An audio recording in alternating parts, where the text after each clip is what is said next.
할렐루야, 반갑습니다.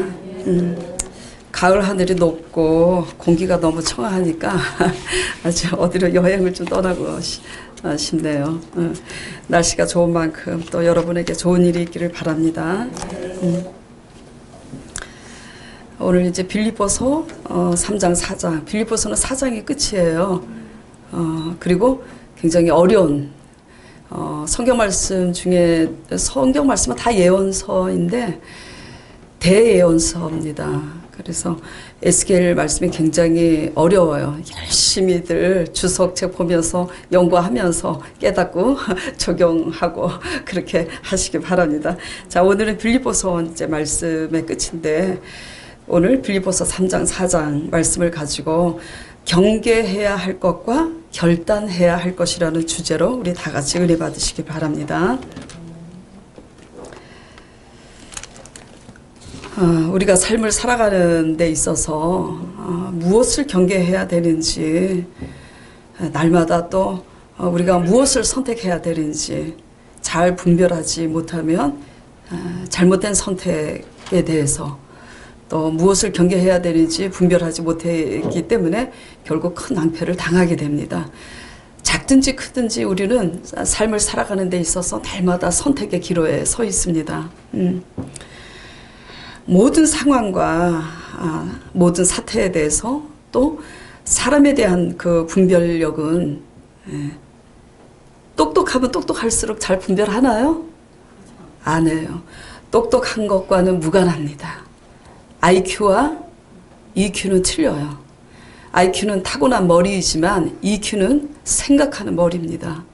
EQ는 지혜예요. 그래서 모든 사물에 대한 그 분별력은 우리가 똑똑한 것과는 무관합니다. 지혜의 근본이 어디에 있다고 우리가 배웠습니까? 지혜의 근본은 하나님을 경외하는 것이 지혜의 근본이기 때문에 하나님의 말씀을 우리가 잘 묵상하고 배우고 깨닫는 데서 우리는 분별력이 생깁니다.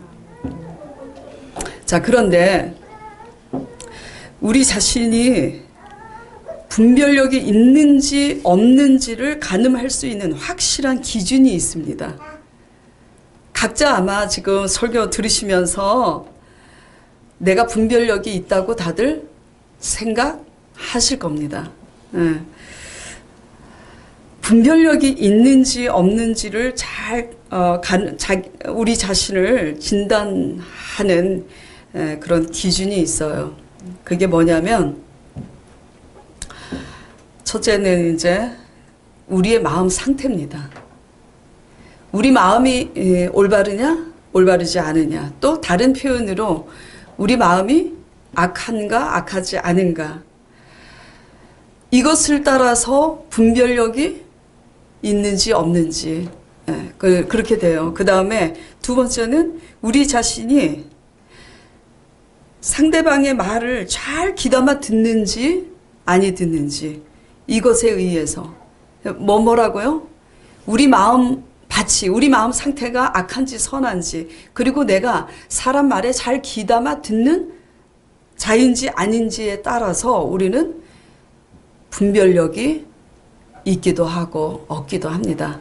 내 마음이 선하지 못하고 우리 마음이 완악함으로 말미암아 대체로 상대방의 말을 듣지 않고 내 말만 계속하고 내 주장만 한다면 대부분 분별력이 없습니다. 그래서 우리 자신이 대체로 분별력이 있는가, 내가 분별력이 있지만 상대방 말을 잘 귀담아 듣지 않으면 분별력이 없다는 것을 여러분이 아시기 바라요. 사람의 말을 잘 듣지 않는데 하나님의 말씀을 잘 듣겠습니까? 아니에요. 사람의 말을 잘 듣지 않는 사람은 하나님의 말씀도 뭐죠? 잘 듣지 못합니다. 이거는 진리예요. 제가 제자 사역을 할 때 속옷이 땀에 젖을 정도로 혼신을 다해서 말씀을 전합니다. 왜냐하면 들어야지, 듣고 깨달아야지, 그리고 깨닫고 지켜야지만, 순종해야지 그 사람이 뭐죠? 행복해지니까. 첫째는 구원을 받고 그 다음에 그래야 하나님은 그런 그릇이 돼야 하나님은 듣는 그릇이 돼야 그 사람에게 하나님은 복을 주십니다. 그렇기 때문에 정말로 진심으로 그 사람의 구원과 행복을 위해서 정말 전해요. 그렇게 한두 시간씩 말씀을 하다 보면은 정말 속옷이 다 젖습니다. 그런데 아무리 혼신을 다해서 그렇게 제자 양육을 하고 이렇게 해도 벽을 느낄 때가 있어요. 어느 날 제자 양육이 이제 끝나고 집에서 혼자서 대낮에 아무리 전해도 벽인 거예요. 맨날 같은 말만 하고. 그래서 어떻게 저 사람이 저렇게 깨닫지를 못하는지 너무 답답해서 제가 낙심을 하고 있는데 주님께서 이렇게 말씀을 하시더라고요. 아무리 네가 잘 가르치고 네가 잘 전해도 각 사람은 그 사람의 마음만큼 듣게 돼 있다 그러시더라고요. 응? 뭐만큼 듣게 돼 있는다고요? 마음만큼 듣게 돼 있어요. 세상이 아무리 하얘도 내가 파란 안경 쓰면 파랗게 보이잖아요. 빨간 안경 쓰면은 빨갛게 보입니다. 아무리 옳은 말을 하고 아무리 당신 잘 되라고 얘기를 하고 그래도 우리 마음이 완악하면 완악한 마음만큼 들어가질 않습니다. 이것이 근데 왜 이렇게 중요하냐면 잘 듣지 않기 때문에 우리가 분별력이 없고 분별력이 없기 때문에 마음이 미혹됩니다. 그래서 마음이 미혹돼서 무엇을 내가 스스로 경계해야 되는지 내가 무엇을 결단해야 되는지를 몰라요. 이제 그렇게 되면 어떤 문제가 생기냐면 본인이 불행합니다. 내가 행복해야 다른 사람들도 행복하게 해줄 수가 있어요. 내가 불행하면 가는 곳마다 내가 불행하기 때문에 불행한 사람들은 항상 불행한 말만 합니다. 항상 부정적인 말만 합니다. 항상 원망하는 말만 합니다. 남 탓만 합니다. 불평만 합니다. 그런 사람이 가는 곳에는 항상 뭐죠? 행복해 줄 수 있나요? 주위 사람이 행복해 줄 수가 없습니다. 이게 왜 그럴까요? 분별력이 떨어지면 삶에 있어서 우리가 무엇을 경계하고 선택해야 되는지 혼미해지기 때문에 이렇게 되는데 결국 무엇 때문이라고 제가 말씀드리고 있는 거죠? 우리가 각 사람이 가진 마음 상태와 그 마음만큼 듣지 않기 때문에 이렇게 분별력이 없는 것입니다. 더 큰 문제는 뭐냐면 우리가 이렇게 분별력이 없기 때문에 큰 낭패를 삶에 있어서 당하는데도 낭패를 당한 후에도 깨닫지 못합니다. 듣지 않는 자는 낭패를 당해도 깨닫지 못해요. 그렇기 때문에 이스라엘 백성들이 하나님 말씀을 듣지 않다가 어떻게 됩니까? 낭패를 당하잖아요. 멸망당하잖아요. 그래도 이스라엘 백성들이 깨닫습니까? 깨닫지 못합니다. 깨닫지 못해요. 우리 모두는 우리 자신을 깨닫기 위해서 하나님 말씀을 잘 듣는 여러분 되시기 바랍니다.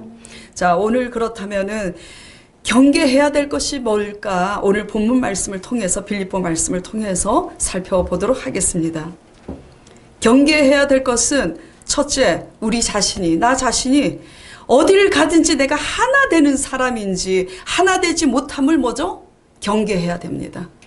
내가 행복한 사람으로서 하나 되는 사람인지 어딜 가든지 분열을 일으키고 다툼을 일으키는 그런 자인지 우리 자신을 뭐죠? 분별해야지 돼요. 말씀 안에서 하나 되지 못함을 뭐죠? 경계해야 됩니다. 어떤 자들이 하나 되지 못할까요? 자, 2절에 봅시다. 오늘 본문 말씀 2절에 이건가요?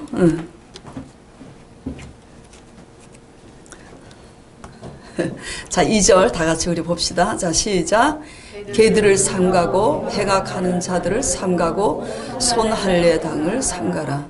지금 사도 바울 선생님께서 표현한 거예요. 절대 지금 제가 표현한 거 아닙니다.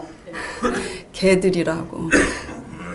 전번 주에는 사람이 뭐만큼만 하면 복 받는다고 제가 얘기했죠. 개만큼만 하면. 왜 그렇게 하냐면 조영기 목사님도 그러셨어요. 왜냐하면 개들은 주인에게 얼마나 충성하잖아요. 배신을 하지 않습니다. 그러나 사람들만큼 자기 필요를 따라 뒤집어요. 이렇게 배신을 하고 그러죠. 그렇기 때문에 개만큼만 해도 복을 받는다고 그러는데 오늘은 또 개가 긍정적인 면으로 지금 적용돼서 표현되고 있는 게 아니라 개들이 부정적인 표현으로 지금 적용이 되고 있어요. 개들을 삼가라. 지금 사도 바울 선생님께서 누굴 보고 지금 개들이라고 할까요? 누구인 줄 아세요? 하나님에 대해서 열심히 특심인 유대인을 향해서 지금 개라고 지금 하고 있습니다. 너무 자기 열심히 지나치면요 문제가 됩니다. 그래서 이 개들이라고 하는데 왜 개라고 표현했을까 제가 묵상을 해봤어요. 자, 우리가 사람들이 쓸데없는 말을 하고 말 같지도 않은 말을 하면 무슨 말이라 그래요? 에? 저는 절대로 개소리라고 하지 않았습니다. 절대로 저는 그렇게 표현하지 않았어요. 여러분이 지금 하셨지? 쓸데없는 소리, 말도 되지도 않는 소리, 어거지 그런 소리를 하면은 여러분이 지금 말씀하시는 덕후보이스 발음이 좋은지 모르겠습니다. 멍멍이 소리, 개소리 한다고 그러잖아요. 그쵸? 개 짖는 소리 항상 시끄럽게 만들고 항상 그 좋지 않은 개들은 어떻게 합니까? 지나가는 사람을 뭐죠? 덤벼들고 물어 뜯어요. 이게 개입니다.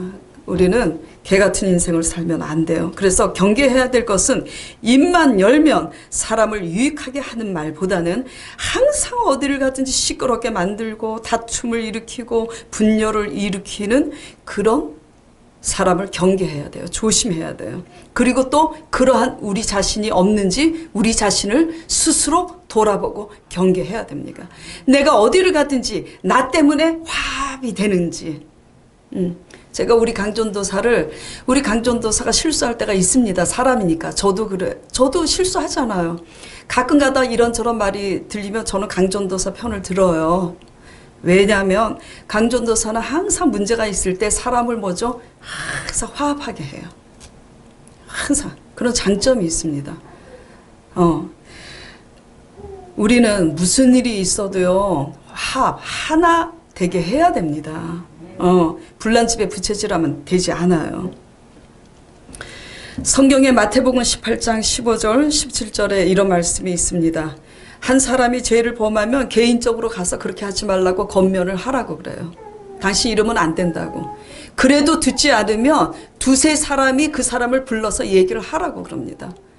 그래도 듣지 않으면 교회에 얘기하고 그래도 듣지 않으면 성경은 뭐라고 얘기하냐면 그 사람을 내보내든지 그 사람을 뭐죠? 이방인과 같이 세리처럼 취급을 하고 상대하지 말라고 그렇게 말씀하고 계세요. 마태복음에. 그 누구 말씀이냐면 예수님 말씀이세요. 왜냐하면 그 한 사람 때문에 그 공동체가 시끄러워지기 때문입니다. 늘 바람 잘 날이 없기 때문입니다. 우리는 무엇을 경계해야 되냐면 남이 아니라 바로 나 자신이 내가 하나 되지 못하고 항상 사도 바울이 개들을 삼가하라고 한 것처럼 쓸데없는 말을 항상 감사하다는 말, 고맙다는 말, 참 기쁘다는 말, 그리고 은혜 받았다는 말 이런 말보다는 항상 그냥 원망과 불평과 그냥 나만 알아달라고 그렇게 해서 분열과 다툼을 일으키는 자들을 우리는 삼가 조심해야 합니다. 그리고 우리 자신은 이렇게 하지 않나. 그렇게 돌아보면서 우리 모두는 하나님 말씀 안에서 날마다 경건 훈련을 잘 하여 무슨 일이 있어도 하나 되는 여러분 되시길 바랍니다. 일단 내가 이렇게 공동체로서 하나 되지 못하게 하는 사람이라는 것이 나 스스로 깨달아진다면 분명히 해야 될 것이 있습니다. 뭘 해야 되냐면 치유받아야 됩니다. 말씀 안에서 어떻게 치유를 받아야 되냐면 내 마음 자신이 감옥에 갇혀 있는 거예요. 나 자신을 신뢰하지 못하기 때문에 절대로 상대방을 신뢰하지 못하는 겁니다. 그래서 하나님 말씀 앞에서 우리가 사람 앞에서는 자존심 때문에 내가 정직할 수는 없을지라도 하나님 말씀 앞에서만큼은 자기 자신을 정직하게 봐야 돼요. 나의 완악하고 나의 악하고 더럽고 추한 모습을 하나님 말씀 앞에서 정직하게 회개함으로써 치료받아야 됩니다. 그래서 우리 자신이 그 마음의 감옥에서 부정적인 마음, 감사하지 못하는 마음, 날마다 불평하는 마음, 이런 마음의 감옥에서 우리가 치유를 받아서 나와야 돼요. 신약 구약은 우리 마음의 영혼을 치료하는 약입니다. 그래서 하나님 말씀 앞에서 우리 마음을 날마다 정직하게 묵상하고 정직하게 고백함으로써 성령님 도와달라고, 내가 이렇게 부족하고 악한 사람입니다, 이렇게 못나고 추한 사람입니다, 용서하여 주시옵시고 새롭게 받게 해달라고, 그렇게 할 때 우리는 우리 자신의 마음의 감옥에서 나오게 되고, 우리가 우리 자신이 갇힌 이 마음에서 나오게 될 때 비로소 하나가 될 수 있습니다. 그래서 말씀 안에서 치료받는 여러분 되시길 바랍니다. 그 다음에 또 다른 형태의 이제 개에 대한 연구를 해봤습니다. 또 다른 형태의 개는 뭐냐면, 손 할례당을 삼가라 2절에 그랬잖아요. 그쵸? 손 할례당을 삼가라. 그러면서 4절에 보면, 그러나 나도 육체를 신뢰할 만하니 만일 누구든지 다른 이가 육체를 신뢰할 것이 있는 줄로 생각하면 나는 더욱 그러하니. 사도 바울 선생님의 표현이 참 어렵습니다. 이것을 쉽게 해석하면 뭐냐면, 육체는 뭐고 영은 뭐냐. 하나님 나라 영혼은 우리 영혼의 마음의 변화를, 쉽게 얘기하면 마음이 변화를 받는 것의 영혼 구원입니다. 그것이 영혼 구원이에요.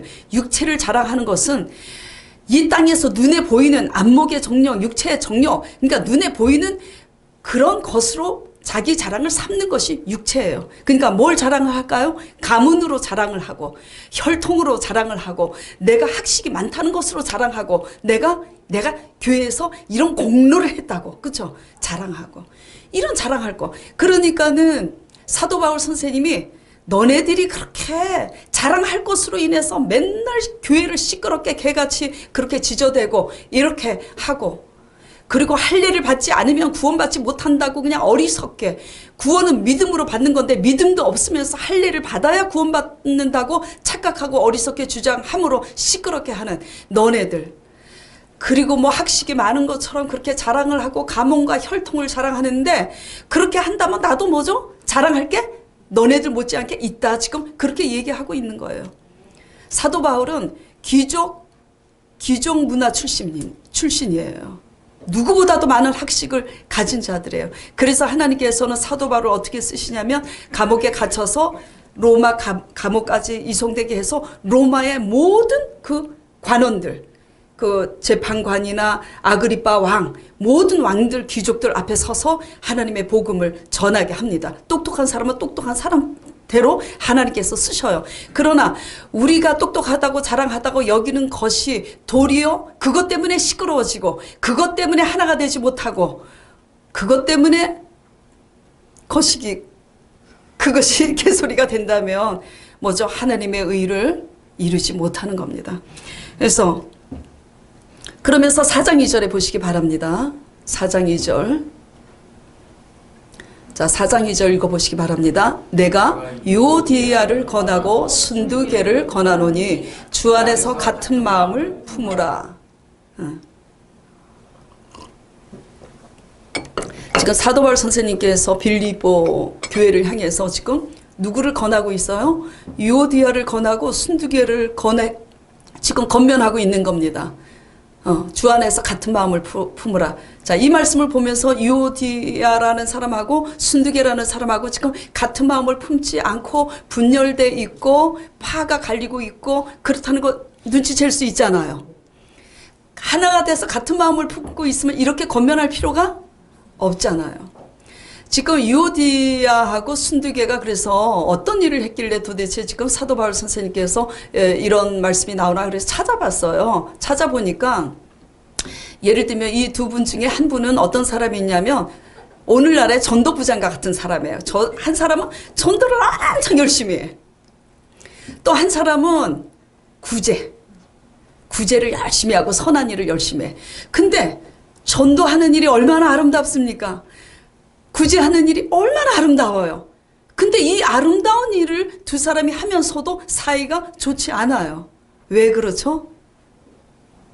내가 제일이라고, 전도가 최고라고, 구제하는 사람은 또 저 사람은 전도만 했지, 저 사람은 전도만 했지, 돈 안 드는 전도만 했지 구제할 줄을 몰라. 예를 들면, 그쵸? 그렇게 하고 다 자기가 잘났다고 지금 그러는 거예요. 그러다 보니까 막 사람들한테 얘기를 합니다. 돌아다니면서 얘기를 해요. 그러니까 맞아 또 동조하는 사람이 있잖아요. 걔들을 삼가라 그랬는데 삼가하지 않고 또 같은 통속에 대해서 막 이렇게 하는 사람이 있잖아요. 어떻게 됩니까? 파가 생긴 거예요. 그래서 이제 담임 목회자가 사도 바울 선생님을 찾아가는 겁니다. 교회 안에 이렇게 분열이 생기고 파가 생겨서 도대체 유오디아하고 순두계 이 사람들이 둘이 사이가 좋지 않더니 결국은 파가 생겨서 지금 교회가 이렇게 분쟁이 되는데 내 말도 듣지 않으니 사도 바울 선생님이 어떻게 하면 되겠습니까? 그래갖고 지금 사도 바울 선생님께서 그 빌립보서에 서신을 지금 보내고 있는 거예요.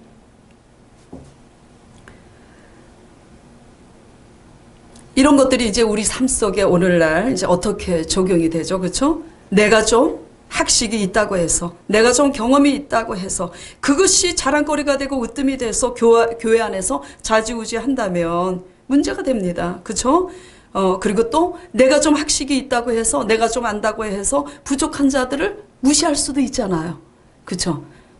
그렇게 되면 하나 되는 게 아니잖아요. 그리고 또 내 공로가 최고인 양 목소리를 높이면 다 뭐죠? 지금 사도 바울 선생님께서 걔들을 삼가라. 이게 되는 겁니다. 실제로 전번에 몇 달 전에 제가 설교할 때 이런 말씀 드렸잖아요. 신학교 교수 목사님께서 교회에서 거금을 낸 사람이 어찌나 자기가 그 거금을 내서 그 재정에 막대한 영향력을 미쳤다고 그 사람의 목소리가 너무 크니까 시끄러워서 살 수가 없어서 목사님, 그 교수 목사님께서 어떻게 했다 그랬어요? 그 사람을 내보냈다 그러더라고요. 내보내고 나니까 교회가 조용하더라는 거예요. 돈은 다 받고 이제 내보내신 거야.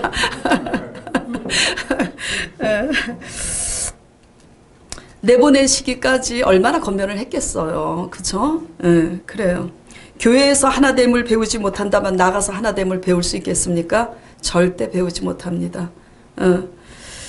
교회에서 배우는 것은 사랑과 용서로서 하나됨, 그리고 교회에서 배우고 있는 것은 날마다 감사, 날마다 겸손, 이렇게 해서 하나 되는 것을 가르치고 배우고 있어요. 세상 사람보다 더 도덕적이어야 되고 세상 사람보다 더 윤리적이어야 되는데 내가 너무 커서 내 소리가 너무 커서 그래서 분열을 일으킨다면은 교회 안에서 그걸 배우지 못하고 그렇게 하나가 되지 못한다면 나가서도 덕이 되지 못합니다. 내가 학식이 있기 때문에 학식이 없는 자를 도와야 되고, 내가 돈이 있기 때문에 돈이 없는 자를 도와야 되고, 내가 똑똑하기 때문에 똑똑한 사람을 돕는데 도왔다고 이런 일을 했다고 시끄럽게 할 필요도 없습니다. 그냥 돈 있는 사람은 조용히 도우면 되는 거고, 전도하고 싶은 사람은 전도의 소원이, 전도는 누구나 다 해야 되지만 특별히 전도의 소원이 들어서 밤이나 낮이나 전도하고 싶은 소원이 드는 사람은 그냥 말없이 전도하면 되는 거예요. 그걸 했다고 해서 순두개 하고 유오디아 하고 그냥 알력이 생기시고 이런 것이 뭐지? 다 내가 이런 일을 하니까 내가 최고다 이래갖고 생기는 거 아니에요. 우리 소방교회는 이런 일이 절대로 없기를 바랍니다. 다 자기 공로에 의한 자기 의가 강하기 때문에 이것은 뭐죠? 결국은 이걸 뒤집어서 보면은 예수 그리스도의 대속의 은혜를 믿음으로 받고 있지 못하다는 것을 지금 증명하고 있는 거예요. 믿음으로. 하나님의 은혜 안에 거하시기 바랍니다. 믿음은 은혜에 속한 것이지 믿음으로 구원받는 것은 우리의 공로나 우리의 열심으로 인해서 받는 게 아니에요. 그렇죠? 지금 우리가 하나님께서 주신 이 세상을 창조하셔서 지금 하나님이 이 대기에 산소를 주셨잖아요. 이 산소, 공기가 없으면 우리가 숨 쉴 수가 있어요? 숨을 쉴 수 있는 이 산소는 너무나 귀한 것이기 때문에 하나님께서 우리에게 돈을 받지 않습니다. 아주 귀한 생명은 돈으로 살 수가 없어요. 참외도 수박도 돈 주고 사야 되지만 생명은 돈으로 살 수가 없는 거예요. 너무 이제 감사하며 감사의 담례로 선물도 해요. 죽은 사람 살렸는데 감사하다고 패스트푸드에서 돈 좀 있다고 돈 주면 그 사람에게 어떻게 됩니까? 얼마나 그거는 신뢰예요. 생명은 생명은 싹스로 우리 공로로 사는 게 아니에요. 은혜로 사는 거지. 그래서 우리 모두는 하나님의 믿음, 예수 그리스도로 말미암은 믿음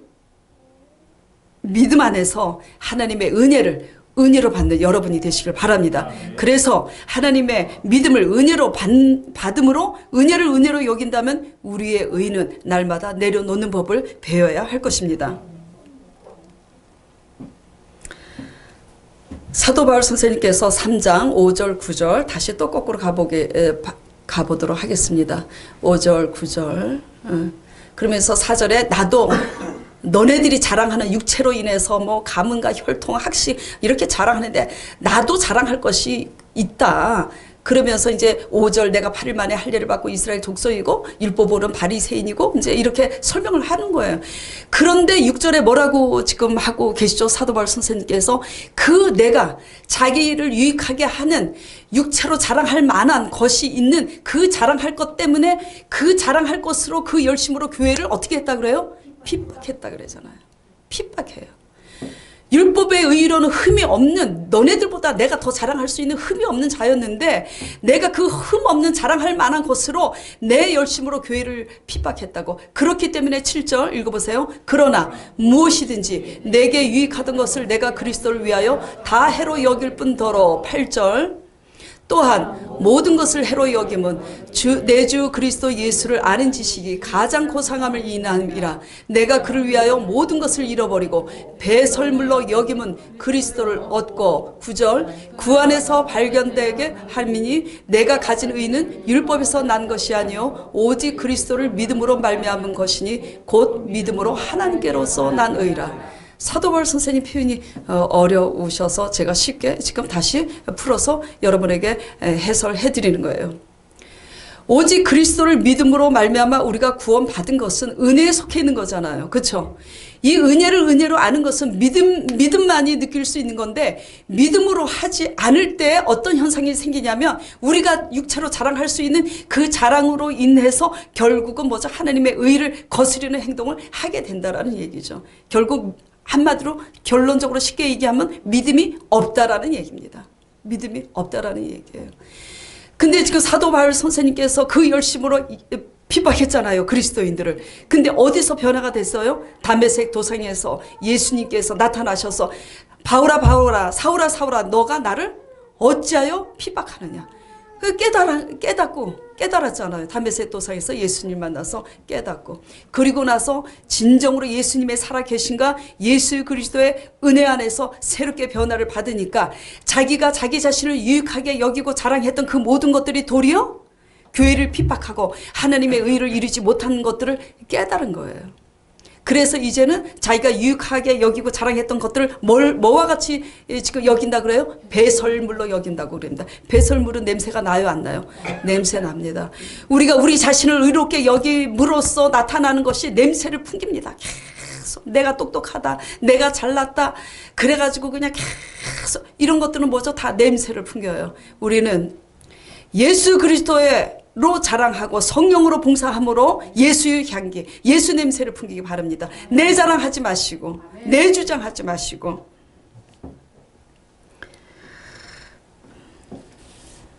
자, 3절 읽어보시기 바랍니다. 왔다 갔다 정신 차리셔야 돼요, 강전도사님. 자, 3절 3장 3절 3장 4절. 자, 시작. 하나님의 성령으로 봉사하며 그리스도 예수로 자랑하고 육체를 신뢰하지 아니하는 우리가 곧 할례당이라. 무슨 말씀이냐면 너희 자랑으로 자랑해서 시끄럽게 하지 말고 예수 그리스도로 자랑하라. 그리고 너희의 의로서 봉사해서 시끄럽게 하지 말고 성령으로 봉사하라. 지금 이 말씀을 하고 있는 거예요. 그렇죠?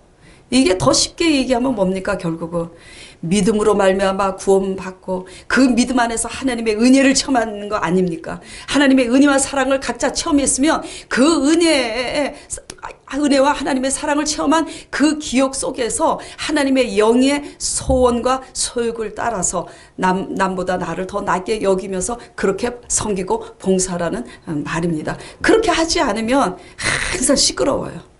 그렇게 하지 않으면.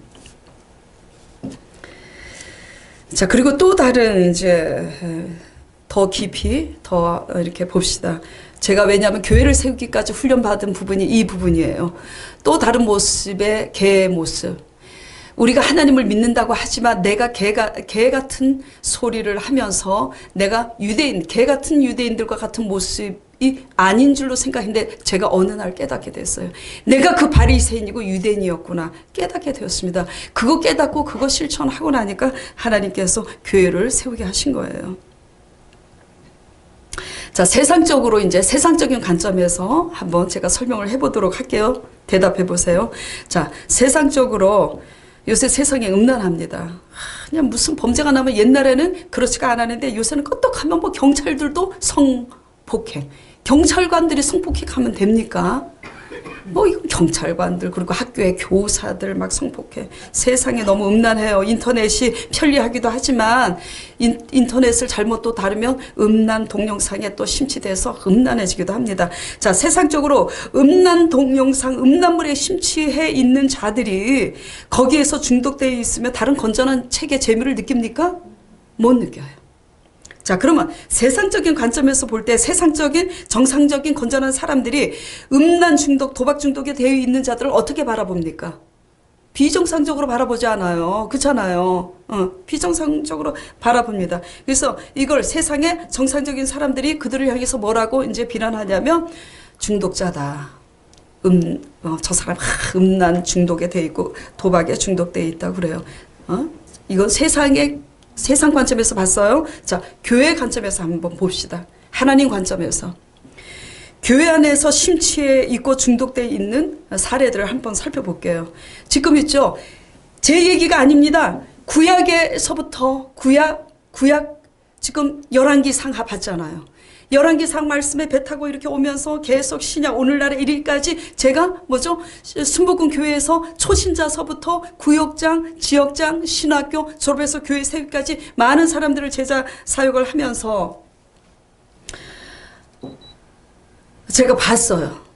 뭐에 중독이 되어 있냐면 기복신학에 중독되어 있습니다. 기복신학에. 그저 복. 진짜 복이 뭡니까? 예수님께서 이 땅에 오셔서 첫 번째 설교하신 거, 부활승천 하실 때 맨 나중에 말씀하신 거, 굉장히 의미가 있는 건데, 가장 첫 설교가 뭔지 아세요? 산상수훈, 팔복입니다. 그 팔복, 복 있는 사람은 악인의 꾀를 쫓지 아니하고, 복 있는 사람은 심령이 가난하고, 그 팔복을 다 찾아보세요. 거기에. 다 뭐예요? 심령이 문제입니다. 그래서 우리 영혼이 잘 되면 복은 뭐죠? 저절로 따라오는 거예요. 그런데 팔복에 대한 기준, 내 영혼 구원에는 굉장히 게을리하고 그저 눈에 보이는 복에 중독이 돼 있어요. 그래서 이래도 복, 저래도 복. 이게 뭡니까? 제가 하나 질문해 볼게요. 이거를 성경에서는 뭐라고 표현하고 있냐면 하나님께서 영적인 음행이라고 표현하고 있습니다. 제가 질문을 해볼게요. 여러분에게. 육적으로 음행하는 자들, 도박 중독, 음란 중독에 돼 있는 그 자들이 더 악합니까? 하나님의 관점에서 하나님을 믿노라 하면서 영적인 음행에 중독되어 있는 사람들이 더 악합니까? 영적인 중독, 음행이 더 악해요. 이건 제 말이 아닙니다. 호세아 선지자를 통해서 하나님께서 음란한 기생 고매를 취하라 그러잖아요. 왜? 이스라엘이 너무너무 음행을 하니까 내 심정을 알으라고 그 죄 없는 호세아 선지자를 음행하는 뭐죠? 기생 고매를 아내로 취하게 하는데 순종을 합니다. 하나님을 명분 삼아서 그냥 복을 받고 싶어서 기복신학에 미쳐 있는 거나 하나님의 권능과 능력을 입고서 자기 공로의 세계에 빠져 있는 이런 거나 신앙 안에서 내 열심, 내 공로, 내 욕심 때문에 내가 선하다고 착각을 해서 내 의 때문에 취해 있어서 내 의 때문에 취해 있으면 믿음으로 구원받는 은혜로 여기는 믿음의 세계에 건전하게 들어갈 수가 없어요. 세상적으로 음란 동영상에 도취되어 있고 도박에 중독되어 있는 사람들이 건전한 책을 책을 읽을 수가 없는 것처럼 우리가 내 공로에 의해서 이렇게 미쳐 있으면은 건전한 뭐죠? 아주 지극히 정상적이고 건전한 은혜를 은혜로 알아야 되잖아요. 믿음으로 구원받는 것은 은혜입니다. 은혜를 은혜로 아는 당연한 믿음의 세계에 우리가 뭐죠? 들어가지 못해요. 그래서 용서와 은혜를 베풀지 못하는 우리 모습이 됩니다. 어떻게 되냐면 그 모습이 어떻게 나타나냐면 제가 그랬어요. 그런데 이제 깨닫고 나서는 하나님께서 나를 이걸 선포하라고 나를 주의 종으로 세웠다는 걸 알게 됐죠. 우리의 영적인 음행은 깨닫지 못하면서 진짜로 영적인 음행을 하는 가족 탓을 합니다. 그것이 배우자일 수도 있고 형제 탓을 할 수도 있잖아요. 그렇죠? 하나님 관점에서 우리의 영적인 음행이 더 큰데 육적인 음행을 하는 자를 탓하면 하나님께 사함을 받습니까? 못 받습니까? 못 받아요. 그러니까 못 받아요. 그래서 지금 유대인들은 왜 사도 바울 선생님에게 개라는 취급을 받냐면 유대인들이 먼저 선민으로서 선택을 받았어요. 먼저 선민으로 선택받은 선민으로서 이방인을 사람 취급합니까? 사람 취급 안 해요.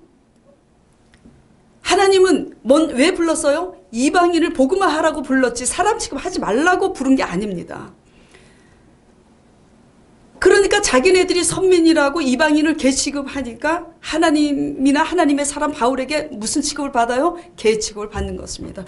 우리가 영적인 음행으로서 하나님의 관계가 올바르지 않으면서 육적인 음행하는 가족들에 대한 용서와 은혜를 하고 있지 못하다면 우리는 하나님의 관계에서 지금 은혜 속에 올바른 신앙생활을 하고 있지 못하는 거예요. 지금 정말 이건 아주 중요한 문제입니다. 우리의 영적인 음행이 깨지지 않고서는 뭐죠? 우리의 가족의 육적인 음행은 뭐죠? 절대 깨지지 않습니다. 그래서 예수님께서 뭐라 그래요? 너희의 들보를 빼야 상대방의 티끌을 뺀다고 그랬어요. 그러면서 시각이 제가 하나님 말씀을 묵상하고 훈련 받으면서 어느 날 성령님에 의해서 제가 깨닫게 됐어요. 야, 믿노라고 은혜 받은 내 죄가 더 크다는 걸 깨닫게 되었어요. 그렇게 깨닫고 회개하고 나니까 시각이 바뀌니까 내가 사랑하지 않다고 여기는 사람들에 대한 시각이 바뀌더라고요. 우리 자신이 하나님의 관계에서 영적인 음행의 죄에 대해서 깨닫고 회개하게 되면 비로소 그때 뭘 알게 되냐면 원수같이 여기던 사람들, 그것이 배우자일 수도 있고요, 자식일 수도 있고요, 형제일 수도 있어요. 원수같이 여기던 그 사람들에 대해서 그렇게 잔소리할 필요가 없다는 걸 알게 됩니다. 잘 들으셔야지 돼요. 복은 무엇을 열심히 해서 복을 받는 게 아니라 하나님이 원하는 사람이 될 때 하나님은 우리에게 기적을 베푸십니다. 정말 저에게 기적이 일어나더라고요. 내가 변하면 기적이 일어납니다. 내가 변하지 않아서 기적이 안 일어나는 거지. 우리 개 같은 유대인들과 같은 신앙에서 사도 바울 선생님의 본을 따라 그리스도의 믿음 안에서 은혜로 아는 그리스도인으로 우리가 변화받기를 축원드립니다. 그렇다면 우리의 영적인 음행이 무엇인지 깨닫고 회개하는 여러분이 돼야 되겠죠. 그 다음에 또 무엇을 경계해야 되냐면 염려를 경계해야 됩니다. 자, 4장 6절. 4장 6절 자 읽어보세요. 시작. 아무것도 염려하지 말고 오직 모든 일에 기도와 간구로 너희 구할 것을 감사함으로 하나님께 아뢰라. 이게 말이 쉽지. 아무것도 염려하지 말고 모든 일에 감사함으로 구하라. 돼요? 안 됩니다. 근데 분명한 것은 아무것도 염려하지 말고 모든 일에 감사함으로 아뢰라고 그랬어요. 사도 바울 선생님께서. 염려를 경계해야 됩니다. 이거는 선택이에요. 경계를 하든 말든 본인의 선택입니다. 근데 자, 염려를 경계하지 않고 염려를 모셔드리잖아요. 염려를. 믿음은 모셔드리지 못해도 염려는 막 모셔드리잖아. 또 되새김질을 하고 모셔드리고 인정하고 그래서 염려를 모셔다 드리다 보면 어떤 일이 생기냐. 그 염려 때문에 파묻혀서 부정적인 생각을 하게 돼요. 노후 대책도 없고 나는 이제 굶어 죽을 거야. 사부터 시작해가지고 막 진짜 내일을 염려하지 말라고. 내일을 염려해봤자 너희가 머리카락 하나라도 흰 머리를 검게 할 수 있느냐. 그러니까 내일 일을 걱정하지 말라 그랬는데 오늘 일뿐만 아니라 내일 일뿐만 아니라 막 내가 늙어 죽어서 노후 대책까지도 다 지금 염려를 하고 있습니다. 그러다가 생각을 소모하고 시간을 소모하다가 결국 그 염려 때문에 잘못된 선택을 하게 되는 거예요. 예. 염려는 분별력을 잃게 합니다. 하나님의 은혜를 잊고 자기 의에 빠진 자들도 자기 의 때문에 분별력을 잃는 것처럼 또 우리가 염려를 한다면 염려 때문에도 분별력을 잃게 돼요. 하나님 성경 말씀에 하나님은 누누이 간절간절하게 이렇게 말씀하십니다. 무엇을 먹을까 마실까 염려하지 말라. 이 말씀은 마태복음 6장에 이제 말씀을 하시는데 그건 구약의 신명기 때부터 계속 거듭되는 거예요.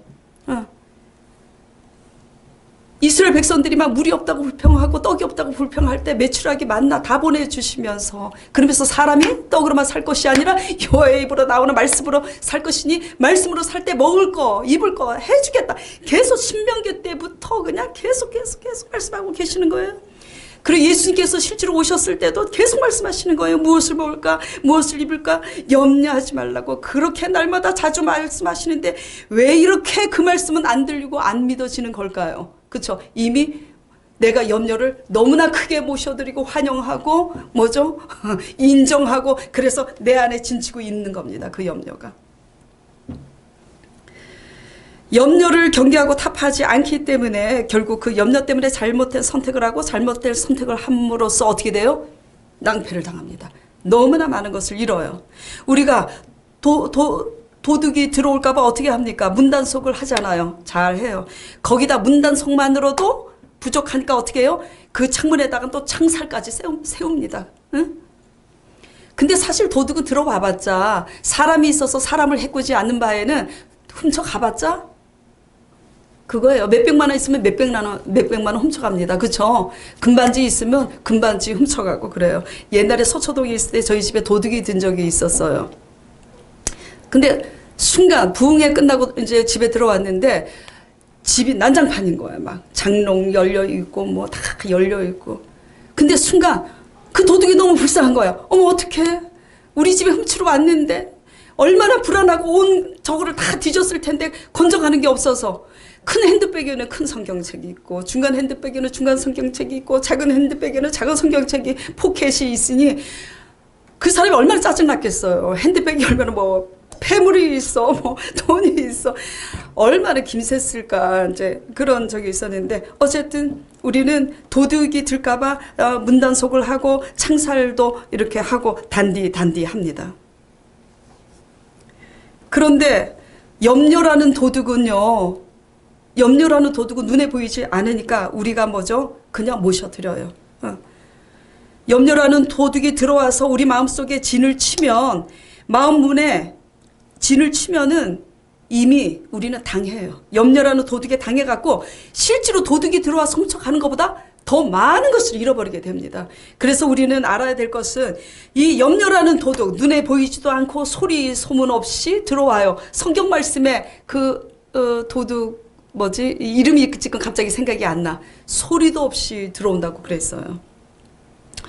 소리도 없이 들어오는 이 염려, 불신나 이 염려를 하나님의 말씀의 빗장으로 걸어 잠그시고 믿음의 빗장으로 단디 걸어 잠그시는 여러분 되시기 바랍니다. 여태까지 경험을 했잖아요. 그런데도 또 당하면 안 돼요. 그쵸? 그래서 염려를 말씀 안에서 믿음 안에서 경계하심으로 단속하심으로써 도덕질 당하지 않는 여러분 되시기 바랍니다. 자, 크게 두 번째 결단해야 될 것입니다. 무엇을 결단해야 되느냐? 이 빌립보 말씀에서 계속 반복돼서 나오는 말씀이 있잖아요. 그렇죠? 눈치채신 분 뭘 결단해야 돼요? 기뻐하는 걸 결단해야 됩니다. 제가 지금 우리가 순복음 교회잖아요. 순복음에 소속되어 있는 지금 우리 소망 교회입니다. 그래서 이쪽은 우리 분당 지역, 또 수원, 성남 이 지역은 동부 지역에 속해요. 그래서 순복음 동부 지방에 속해 있는데 여기 순복음 동부 지방에 이제 양병열 목사님이 계셔요. 회장 목사님이 전번 달에 단체 문자를 이렇게 보내셨어요. 뭐라고 보내셨냐면 잠언서 4장 23절 딱 하고 웃는 하루는 뭐 하는 하루요? 웃는 하루. 웃는 하루는 주어지는 것이 아니라 만드는 것이다. 이렇게 보내왔어요. 굉장히 마음에 와닿더라고요. 우리는 내가 웃으려고 노력하지 않고 내가 행복해지려고 노력하지 않고 남이 나를 행복해 주기를 계속 요구하지 않습니까? 남이 나를 기쁘게 해주기를 계속 그냥 강요하지 않습니까? 그렇죠? 그렇게 하다가는 이 세상에 행복은 없습니다. 내가 만들어내야 돼요. 내가 선택해야 됩니다. 웃는 하루는 저절로 주어지는 게 아니에요. 만드는 것입니다. 잠언 4장 23절이 뭐죠? 무릇 지킬 만한 것보다 내 마음을 지키라. 생명의 근원이 이에서 남이니라. 본인은 우리 자신은 어떤 것도 남을 행복하게 하기 위해서 노력하지 않으면서 남을 기쁘게 하지 않으면서 남이 나를 행복하고 기쁘게 해주기를 계속 바라고 또 요구하고 그렇게 하는 사람을 봅니다. 제자 사역하면서 그 사람은 사실은 굉장히 불쌍하고 불행한 거예요. 왜냐하면 어떤 마음 자세? 이기적인 마음의 자세와 태도 때문이에요. 그러면 아무리 그 사람에게 행복하고 기쁘게 해주려고 상대방들이 아무리 애를 써도 만족을 할 수 있습니까? 만족할 수 없습니다. 뭐가 변해야 될까요? 이기적인 자기중심적인 마음이 변화받지 않는 이상은 어떻게 해도 만족을 하지 못합니다. 그래서 만족을 하려면 우리 안수 집사님께서도 저번 주에 큐티 하시면서 그런 말씀을 했어요. 자족할 줄 아는 거. 조금밖에 없어도요. 내 분수 안에서 하나님이 이것이라도 주신 게 얼마나 감사한가. 그러면 그 부자인 거예요. 많은 것을 가지고 있어도 욕심이 너무 많아서 만족함이 없으면 가난한 거예요. 그게. 우리는 사도 바울께서 비천에 처하나 어떤 것에 처하나 내가 일체의 비결, 자족할 수 있는 비결을 배웠다고 한 것처럼 우리가 자족하고 감사하고 기뻐하는 것을 결단하고 배우시는 여러분 되시기 바랍니다. 우리가 그리스도를 믿음으로 말미암아 하나님의 은혜와 사랑을 예수 그리스도를 뭐함으로 말미암아 믿음, 진짜로 믿는, 진짜로 마음으로 믿음으로 말미암아 진짜 믿으면 뭐가 주어지냐면 하나님의 은혜와 사랑을 체험하게 됩니다. 그 믿음으로 말미암아 하나님의 은혜와 사랑을 착한 마음으로 기억하고 있다면 적어도 지금 현재 임한 염려를 제치고 이미 주신 것에 대한 믿음과 감사를 가지고 지금의 염려에 대해서 하나님께 여전히 은혜와 사랑으로 하나님이 이전처럼 돌보실 걸 믿고 감사함으로 기도 드릴 수 있을 것입니다. 근데 염려에 묻혀서 감사함으로 기도하지 못하고 날마다 원망불평하고 있는 것은 현재 내 주소가 현 주소가 믿음으로 은혜 속에 거하지 못하고 있다라는 거예요. 그렇죠? 자, 그래서 빌립보서 4장 6절에 너희는 어떻게 해요? 아무것도 염려하지 말라. 여태까지 하나님께서 지켜주시고 보여주셨잖아요. 그러니까 그 믿음의 바탕을 두고 그 은혜와 사랑의 바탕을 두고 착한 마음으로 그것을 기억하면서 모든 일에 염려하지 말고 감사함으로 여태까지 하나님께서 지켜주신 은혜와 사랑 속에서 감사함으로 그 염려를, 현재의 염려를 하나님께 아랠 때에는 하나님께서 어떻게 해요? 7절에 그리하면 모든 지각에 뛰어난 하나님의 평강이 그리스도 예수 안에서 너희 마음과 생각을 지키시리라. 사실 그리하면이라고 얘기했지만 사실 언제 이게 되냐면 내가 지금 염려할 수밖에 없지만 이미 믿음 안에서 하나님의 은혜와 사랑을 경험한 그 경험을 기억해 내므로써 내가 감사함으로 현재의 염려를 감사함으로 선택하고 그 염려를 하나님께 기도한 그 순간 이미 하나님의 평강이 임한 것입니다. 선택하셔야지 돼요. 자, 그리고 왜 또 이렇게 기뻐해야 되고 감사해야 되는 것을 우리가 선택하고 결단해야 되냐면 믿음도 선택하는 거잖아요. 내가 믿을까 말까 하다가 아유 내 염려 때문에 못 믿겠어. 그렇게 선택하잖아요. 선택은 다 본인 겁니다. 기뻐하고 감사하는 것도 본인이 선택해야 돼요. 근데 왜 이걸 선택해야 되냐면 그렇게 감사와 기쁨을 선택하다 보면 어떠한 능력이 생기냐면은 환경과 상황을 지배하는 마음의 능력이 생기는 거예요. 이것이 뭐냐면 7절 말씀입니다. 그리하며 모든 지각에 뛰어난 하나님의 평강이 지키시리라. 그래서 여러분들은 감사하고 기뻐하는 것을 선택함으로 말미암아 환경과 상황을 환경은 하나도 바뀌지 않았는데 제가 지금 교회 개척을 하다 보니까 담임 목회자로서 스트레스가 스스로 괜히 누가 뭐라 그러지 않아도 괜히 막 많이 쌓이고 예를 들면 이런 거예요. 솔직히 얘기하면 저 강전도사가 왜 이렇게 기도를 더 열심히 안 해 그냥 응? 내가 더 열심히 하면 되는데 나는 내가 2시간 하는데 쟤는 왜 더 열심히 안 해? 그냥 막 이제 조급한 거야 막. 그리고 막 두려움도 쌓이고 막 스트레스가 쌓이고 그래서 가만히 저 모습을 봤어요. 너무 내가 왜 이러고 있는 거지? 그러다가 하나님 말씀 생각났다 그랬잖아요. 사랑 안에는 두려움이 없는데 내가 두려워하고 굉장히 스트레스 쌓여하고 뭔가 지금 내가 정상적이지 않다. 그러면서 한치 물러서서 저를 보게 되면서 내려놨다 그랬잖아요. 뭘 내려놓게 됐냐면 다른 개척교회들하고 비교를 해보게 됐어요. 지금 제가 신학교를 다니까 개척교회 많이 듣잖아요. 지금 개척했는데 하나님께서 이렇게 일꾼들을 이렇게 보내주시고 얼마나 감사해요. 재정도 감사하지. 개척교회가 임대료도 못 내서 어려운 교회들이 얼마나 많습니까? 근데 재정이 넉넉하고 감사해서 어려운 자들을 도울 수 있는 재정이 되지. 일꾼들 있지. 도대체 뭐 주일날 교회 끝나면 또 이 식사 제공이 다 봉사하잖아요.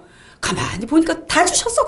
개척교회로서. 불평할 게 하나도 없는데 내가 너무 앞서가서 스트레스 쌓여. 그래서 내가 생각한 거예요. 그러고 나서 회개하면서 아버지 주여 저의 교만함을 용서하여 주시옵시고 그렇게 하고 나니까 또 똑같은 상황인데 강전도사가 기도를 보통 때보다 덜 해도 그전에는 더 왜 하지 않을까 스트레스 쌓였는데 안 해도 감사한 거야. 지금 상황이 안 바뀌었는데 지금 제가 감사하고 제가 나를 내려놓고 감사하기 시작하니까 너무너무 행복해지더라 이거예요. 환경과 상황은 달라진 게 없는데 내가 두려워하고 스트레스를 받으니까 눌려서 아무것도 발전해 나갈 수가 없는데 내가 감사하기 시작하니까 환경과 상황이 문제될 게 없잖아. 오히려 감사가 눈에 보이잖아요. 너무나 조급하고 스트레스 쌓이면 있는 감사는 뭐죠? 눈에 보이지도 않아. 이게 이런 겁니다. 지금 저는 개척교회 다님으로서 적용을 했지만 여러분들은 욕심으로 적용할 수도 있고 이기적인 모습으로 적용할 수 있는 겁니다. 그렇잖아요. 그래서 우리가 감사하고 기쁨을 선택할 때 환경과 상황을 지배하는 능력이 생기고 이 능력이 생기면 하나님이 기적을 행하세요. 이 일을 하십니다. 그게 시편 50편 23절 말씀. 감사로 제사를 드리는 자가 나를 영화롭게 하나니 그 행위를 옳게 하는 자에게 하나님의 구원을 보이리라. 하나님의 구원의 역사는 우리가 마음을 잘 지켜서 경계할 것을 경계하고 감사할 것을 기뻐할 것을 예수 그리스도의 믿음의 은혜 안에서 우리가 결단하고 그래서 모든 환경과 상황을 지배할 수 있는 능력이 생길 때 그런 자에게 영적인 그런 능력이 생겼잖아요. 영적인 능력이 생긴 자에게 실제적인 축복의 능력도 생기는 거예요. 그리고 그 축복이 일어나지 않아도 감옥에 갇혀도 사도 바울이 감사한 것처럼 감사함으로 나가니 누가 세상에 그를 감당하겠습니까? 우리 모두 잘 경계할 것과 결단해야 될 것을 잘 분별함으로써 우리 마음을 지켜서 단속해서 도둑질 당하지 아니하고 하나님을 영화롭게 하고 우리 자신은 또 기쁘고 행복한 그래서 우리가 어디를 가든지 많은 사람들을 유익하게 하는 우리 자신이 되길 바랍니다. 이 말씀을 생각하면서 우리 한 목소리로 우리 자신을 돌아보고 기도하도록 하겠습니다. 하나님 아버지, 사도 바울 선생님께서도 자기 자신이 자랑으로 여겼던 그것이 도리어 교회를 그 열심히 핍박하는 그런 자였는데 예수 그리스도를 진심으로 만나고 믿음으로 만남으로 말미암아 하나님의 은혜에 속함으로 자기 자신이 유익으로 여겼던 그 자랑거리가 오히려 덕이 되지 못하고 해가 되는 것을 깨닫고 배설물로 여기게 된 것처럼 저도 교회를 세우기까지 하나님께서 내가 자랑하고 내가 가진 장점으로 인해서 하나님께서 저를 쓰신 줄 알았는데 그 장점과 내가 자랑하는 것들이 도리어 하나님의 의를 이루지 못하는 것을 깨닫고 회개하고 하나님의 관점에서 시각이 달라지니 교회를 세우게 하셨습니다. 주님, 이 말씀을 듣는 모든 성도들이 모든 환경적인 축복은 우리가 바라는 행복과 기쁨은 그냥 주어지는 것이 아니라 우리 마음을 기경하고 개간함으로써 우리 자신이 행복해질 때에 환경도 행복하게 변화시킬 수 있는 능력이 있는 그리스도인이 되는 것을 깨닫고 전부 마음 안에서 경계해야 될 것과 기뻐할 것을 결단하고 잘 가게 하여 주시옵소서. 예수 그리스도 이름으로 기도드렸사옵나이다. 아멘.